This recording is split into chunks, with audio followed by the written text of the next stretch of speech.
Your grind live from the Bezinga Cannabis Capital Conference, and I will continue to stutter on that every time I talk. Funds, the market, everything is all the rage here at Benzinga. As you can see, the event is still going strong behind us. I have Nick Richards from Greenspoon Marder here. Nick, thank you for joining us today. Thank you so much for having me. Really appreciate the opportunity. Absolutely. So, Nick, obviously, anytime we talk to an accountant, anytime we talk to someone tax focused, it's the topic that has been the talk of the industry since I've got into it. Every single event you've gone to, there's always a panel on 280E. Yeah. 280 is something that we deal with. It's something that is not going away. It is what the general public doesn't understand as to why our industry is not printing money, if you will.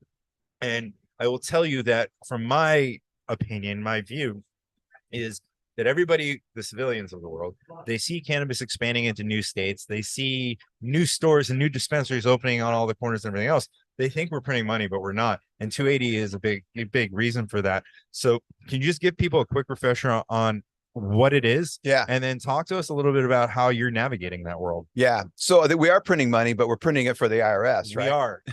We're holding up this country on our back. It's brutal. So 280E is a war on drugs, internal revenue code section that was from the war. I thought it was from alcohol prohibition or nope. Okay. Nope. It came about in early 80s, I believe it was, when an illegal drug dealer got busted and then claimed his scale and his cell phone and his home office and his rubber and his Ziploc bags and all that stuff, right? As an expense, IRS said no. He took him to court and he won. And so the current Congress, which was right in the height of the war on drugs, got all mad about that and created Section 280E. They wanted to take all expenses away from cannabis companies. And so that was the first thing they did. That they don't get any credit for any expenses. And the smart guys on Capitol Hill said, you cannot disallow cost of goods sold, U.S. Congress, but you can disallow a deduction.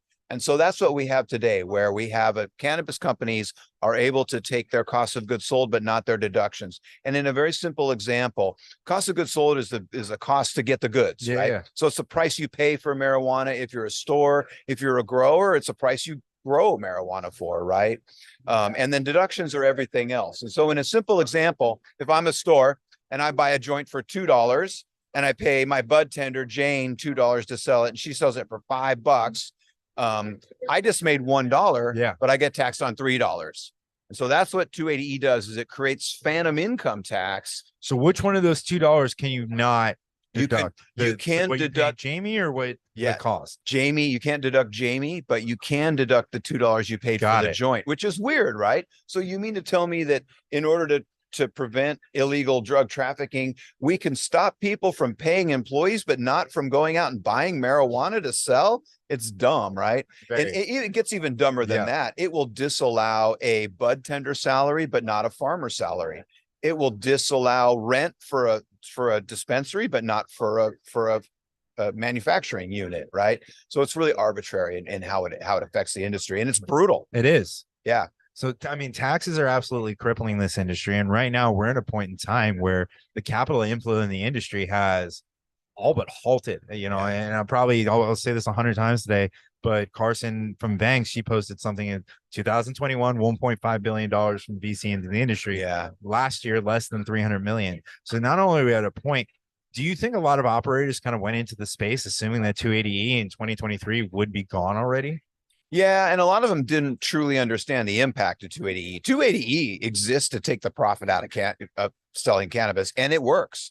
And a lot of people just didn't get that. And there's a lot of people you see there.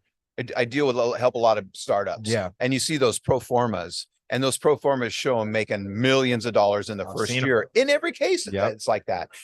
That's just not realistic. People don't understand it. So, we see a lot of these access to banking acts coming, safe banking being a major one. Do any of these bills that are being proposed, do they propose a removal or an amendment to 280E at all, or are we just going to get access to capital markets with still imposing 280E? Yeah, it's the second door. Oh, wow. There's two ways to get rid of 280E.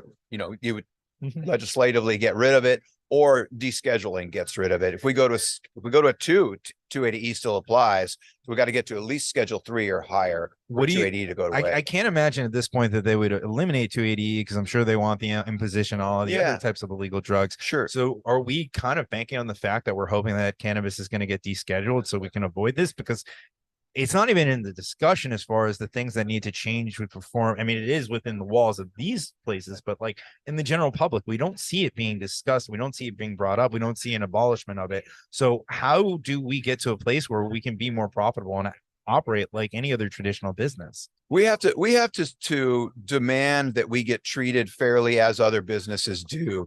And there's a new code section out there called 471C that says that the rules that determines what's cost of goods sold and what's not, it says that those rules don't apply.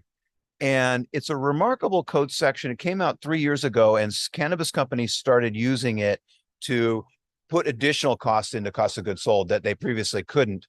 And we're seeing some success there. And it is telling us something about the way 280E works. Yeah. And it is my theory that 280E doesn't permanently disallow a cost.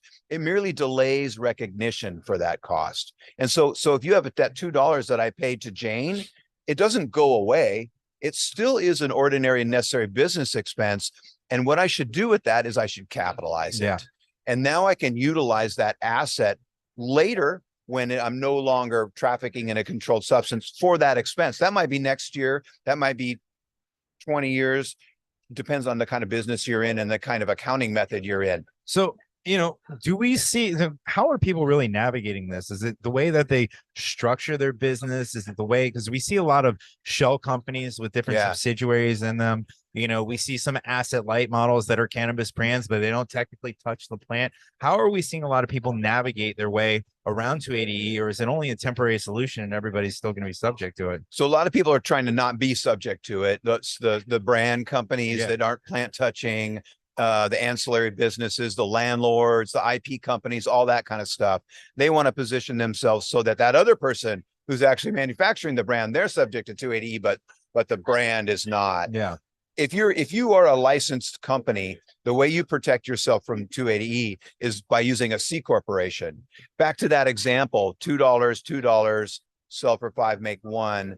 If I'm in a C corp, now that $3 of taxable income is the C corporation's responsibility. But if I'm in an LLC, and most new businesses start out as LLCs, that's my personal tax. So now I have a personal tax liability on $3, even though I only made $1. Yeah. So I don't want that to be my personal problem. I want that to be my company's problem and not my problem. Absolutely. So use a C corp to stop that from happening. I mean, cannabis companies have to love their tax guy, because when you look at a realistic pro forma, taxes are probably one of the biggest expense line items there by far. The best way to start reaching positive EBITDA and profitability is by navigating the tax landscape. So you've got to be a favorite vendor to a lot of your clients. I like to say that us tax geeks got a lot cooler when cannabis came along. You wouldn't think that drugs is what made everybody was saying your mom always said drugs don't make you cool. Apparently here we all are, right? We were wrong, right? Yeah, a lot of people making a lot of money off drugs of it now. Made numbers legitimate. Yeah. 280E was great for my business for sure. And I feel lucky that I've been able to help a lot of companies navigate those waters, survive audits, deal with the IRS, deal with the state. And it's not just the IRS that's taxing the hell out of them. It's the states too, right? I mean, some of these companies pay tax burdens of 60, 70, 80%. I've seen companies, because of 280E, I mean, just adjust that math a little bit, right? Say I paid $2 for that joint. Say I paid Jane $5 and I sold it for $7. Well, I just broke even, but now I'm going to pay tax on that $5, and now I just lost money. What's crazy to me is you go out to a state like California, and I used to think that I didn't know how to do math, because I would walk through the dispensary, I'd pick my products, I would estimate about how much it would cost, and then it would be like 30 to 40% higher. Because then all of a sudden one day I finally looked at the receipt and I'm like, oh shit, look how much they're charging me in tax. Yeah. So the consumer is being charged this exorbitant amount of tax. And then on top of that, it's not like that it's being passed through from the company. They're getting taxed on their end as well. So I'd love to see in a cannabis transaction, like the taxes, if you actually took what the consumer was paying and put it into the cost of the product, it's more than the product itself. For sure. For sure. And that consumer tax isn't even part of the cannabis company's burden. All right. That's just they just hold like 30 that to 40% and turn that over. areas. Right. So they don't add that tax to their gross income or anything like that. Yeah. That's just we just hold that for the state and pay it over to the state. So yeah, it can easily be 100%. I'll go out to California. I'll add it up in my head. I'm like, it's like 225. And then I get swiped my 350. I'm like, wait a second. I'm like, I'm pretty sure I know bacon math. 45 times, Yeah. And it blew my mind, man. Well, Nick, what do you expect to see from the industry this year? I know companies are struggling, but they're finally at a point where they really need to buckle down and focus on profitability and positive EBITDA. Tax implications, I'm sure, are a huge part of it. What do you foresee the industry? What are the trends? What are the issues that we're going to face this year? I think we're going to continue to see progress in the type of tax planning that we're helping companies do right now. I think that more and more companies are going to realize that they have to take the position of securing their 280E costs and lowering them down as much as possible. A lot of the big companies are just not paying their taxes. Yeah, I've seen that. And I've got a lot of clients that I'm representing them in that. You guys out there, if you have a tax problem, we can buy you about 3, 4, 5 years before you have to pay that tax. Wow. There's costs there. But for many companies, they look at that and they say, I can't pay my tax. I've been paying year before last, and I'm almost done with that. And now I'm got to pay last year. I'm not paying any towards this year. What we really want to do is draw a line in the sand, get you to next year, put everything else on hold, and get you to a point where you can start making your estimated tax payments. And that's, guess what? That's what the IRS wants you guys to do as well. So you're no longer always playing catch up and always incurring a giant failure to pay penalty, right? We want to get you to a point where you're no longer incurring those penalties. We'll put those old liabilities on hold. We can put those on hold for years, and you don't have to pay anything on them so long as you stay current moving forward. Beautiful. Nick, where can people find you? Yeah, so I'm a Greenspoon Marder. We're about the biggest law firm in the space. Yep. And my email is nick.richards@gmlaw.com. Perfect. Nick, thank you for stopping by. Hey, thanks.